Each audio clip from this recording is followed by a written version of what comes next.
మీరెప్పుడైనా ఇలాంటి సిట్యుయేషన్ ఎదుర్కొన్నారా? మీరు చాలా కష్టపడి ఫైనల్‌గా ఒకటి అచీవ్ చేసినప్పుడో, లేదు మీరు చాలా పేషెన్స్‌తో మీ మనీ సేవ్ చేసుకొని ఒక ట్రిప్‌కెళ్ళినప్పుడో, లేదా ఒక వస్తువు కొన్నప్పుడో, లేకపోతే మీ హార్డ్ వర్క్ వల్ల మీరొక బెస్ట్ సిట్యుయేషన్‌ని మీరు అచీవ్ చేసినప్పుడు, మీ చుట్టూ ఉన్న వాళ్ళే దే కాంట్ డైజెస్ట్ అనేది మీకు అర్థమైనప్పుడు ఎంత హార్ట్ బ్రోకింగ్‌గా ఉంటదో గదా!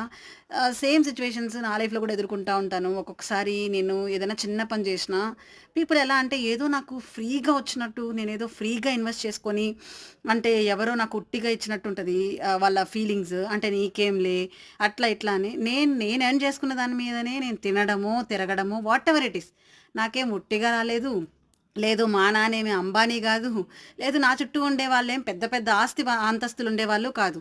Whatever I am doing with my earnings I am doing. So people just can't able to digest. I don't know why.